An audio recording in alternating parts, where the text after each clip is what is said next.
that Keir Starmer has announced that the UK and France are going to lead some kind of European delegation on behalf of Ukraine to the White House. I'm joined now by Fraser Knight, LBC's reporter extraordinaire, to tell us more. Morning, Fraser.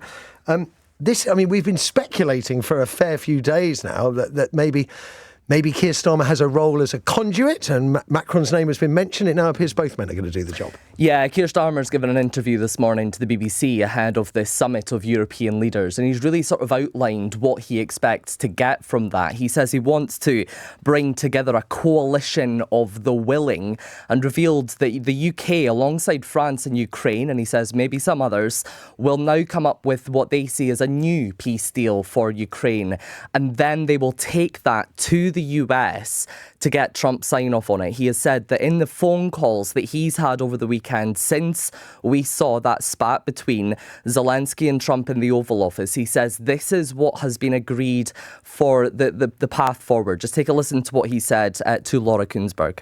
We've now agreed that the United Kingdom, along with France and possibly one or two others, will work with Ukraine on a plan to stop the fighting.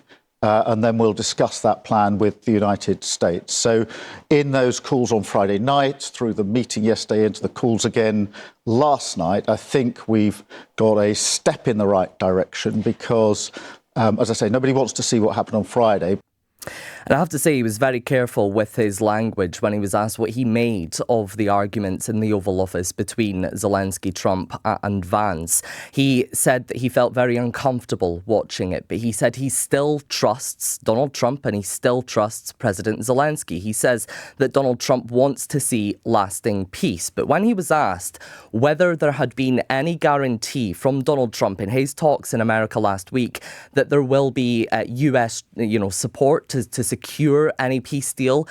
Backstop, essentially. He didn't say that had been given yet, but he laid out what he sees as a peace plan, and he made clear in that an American backstop is a crucial part to it.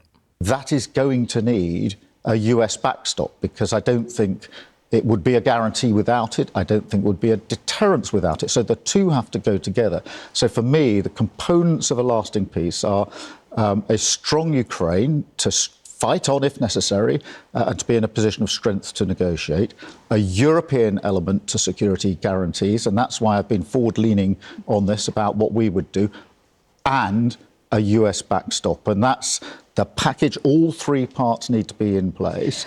And of course, as they meet today with the European leaders, he will be trying to pull together some of the others who will be wanting to be part of that European guarantee, the security guarantees. Of course, we've already heard from Emmanuel Macron that France will be involved in that. Sir Keir Starmer reckons he can get some others on board as well, because clearly he thinks that is a crucial part to maintaining peace, but still thinks America needs to be involved as well. I thought the thing I'm sort of most struck by, and it seems such a simple thing, but this peace package is done in conjunction with Ukraine, which of course is the massive error, I would suggest, that Donald Trump has made, which is that Ukraine isn't involved in negotiating its own peace. Mm-hmm. And Keir Starmer has been clear about that from the very beginning. He said any deal about Ukraine has to involve Ukraine. And so it seems here he's trying to be this bridge between Europe and the US. Donald Trump will continue to speak with Russia around those negotiations for a peace deal.